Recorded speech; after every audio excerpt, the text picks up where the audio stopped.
জীবনে প্রথমবার এত সুন্দর একটা গ্রাম দেখতে পেলাম, তাও আবার সাগরের মধ্যে ভাসমান। সবসময় টিভি সিনেমায় দেখে আসছি, এখন নিজের চোখে দেখতে পেলাম।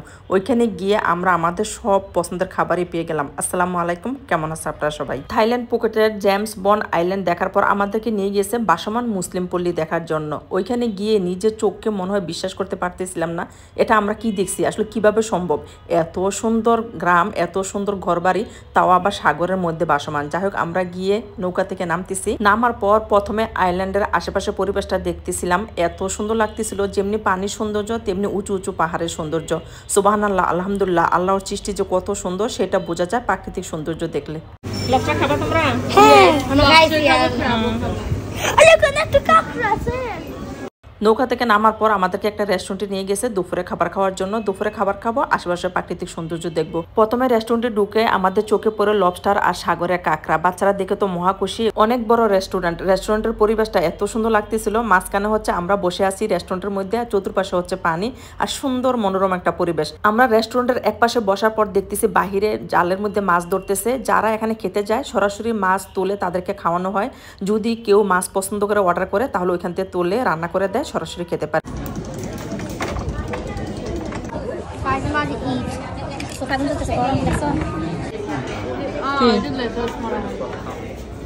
আমরা গিয়ে বসে যখন আশেপাশে পরিবেশ দেখতেছিলাম, এর মধ্যে আমাদের খাবার চলে আসছে। কারণ আমাদের খাবারটা কিন্তু অর্ডার করা ছিল।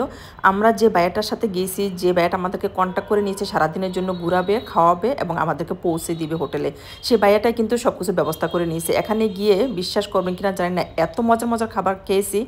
দুই দেশের ট্যুরে যে খাবারটা আমরা খাইনি, যে খাবারগুলো মিস করছি, ওই খাবারটা আমরা পেয়ে গেছি এখানে। বিশেষ করে প্রত্যেকটা খাবারই খুবই মজার ছিল। আর আনারসটা কি বলবো, এত মজার ছিল, আমরা মনে হচ্ছে যে কত বছর পর আনারস খেয়েছি। যাই হোক, আমাদের খাবার শেষ করে আমরা চলে গেছি ভাসমান পল্লী এরিয়াটা ঘোরার জন্য। প্রথমে চোখে পড়ছে আমাদের শপিং দেখে তো আমাদের খুশি, আর কে দেখে আমরা শপিং ঘুরে ঘুরে দেখতেছি আর আমাদের পছন্দের জিনিসগুলো খুঁজতেছি। অনেক কিছু পছন্দ হয়েছে, আসলে নিতে পারি না, ক্যারি করার সমস্যা, সেজন্য এখানে প্রত্যেকটা জিনিসই খুবই সুন্দর, কিন্তু দামটা একটু বেশি। যাই হোক, যেহেতু সুন্দর জিনিস দাম তো একটু বেশি হবে। আর যেহেতু ভাসমান এরিয়া আনার জন্য জিনিসগুলো ক্যারিং খরচ বেশি, সেজন্য দামও বেশি। বাচ্চারা তো তাদের খেলনা পেয়ে অনেক খুশি হয়ে যাচ্ছে, খেলনা নিবে। আমরা বলতেছি আমাদের রান্নার সরঞ্জাম নিব, ড্রেস নিব, বাচ্চারা বলতেছে বাচ্চাদের খেলনা নিবে। এই করে করে আমরা অনেক কিছু দেখেছি, শেষ পর্যন্ত আমরা আসলে কিছু নিতে পারি নাই। আমরা ঘুরে ঘুরে দেখতেছি আর আশ্চর্য হচ্ছে, রাত দিন 24 ঘন্টা মানুষগুলো পানির মধ্যে বসবাস করে।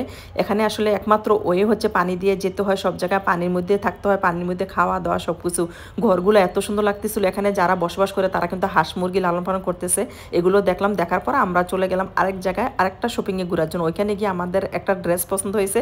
আপনাদের কাছে কেমন লাগছে বলবেন তো? পাতলা একটা ড্রেস, আসলে মজা করতেছিলাম। আমাদের ঘোরাঘুরি শেষ, আমরা চলে যাচ্ছি নৌকা ওঠার জন্য। যেহেতু সন্ধ্যা হয়ে যাচ্ছে, আমাদেরকে ফিরতে হবে, আমাদের কিনে পৌঁছে দিবে।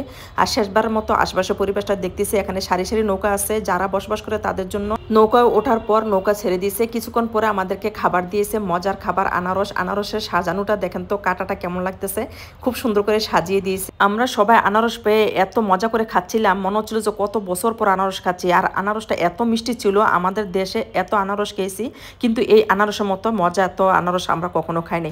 এই আইল্যান্ডে যাওয়ার সময় একরকম সৌন্দর্য দেখতে পেলাম, ফেরার সময় আরেক রকম সৌন্দর্য দেখতে পাচ্ছি। একটু পর পর হচ্ছে ভাসমান পল্লী আর উঁচু উঁচু পাহাড় দেখা যাচ্ছে। পরন্তু বিকালে পানি, পাহাড়, সবুজ প্রকৃতি সবকিছু দেখতে অনেক বেশি সুন্দর লাগতেছিল।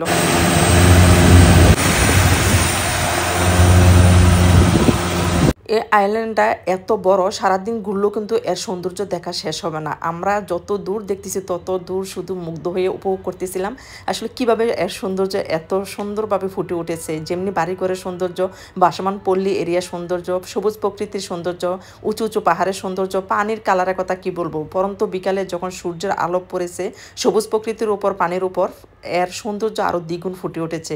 আলহামদুলিল্লাহ, সুবহানাল্লাহ, আসলে যত দেখছি তত শুধু মুগ্ধ হয়ে উপভোগ করতেছিলাম। এক একটা দেশের এক একটা জায়গার সৌন্দর্য হচ্ছে এক এক রকম। সিঙ্গাপুরের সৌন্দর্য ছিল একরকম, মালয়েশিয়ার সৌন্দর্য ছিল আরেক রকম, ব্যাংককের সৌন্দর্য হচ্ছে আরেক রকম। যেইটা দেখতেছি ওইটাই মনে হচ্ছে সেরা সুন্দর আমাদের চোখে। যাই হোক, আলহামদুলিল্লাহ, আমাদের ঘোরাঘুরি শেষ। আমরা যখন ফিরতেছি তখন দেখতেছি এখানে কি সুন্দর মাছ পানির মধ্যে বেশি আছে। ইচ্ছা করতেছিল না আমি নেমে দৌড়ে, যেহেতু সময় নাই আর এটা সম্ভাবনা, সেজন্য পারলাম না।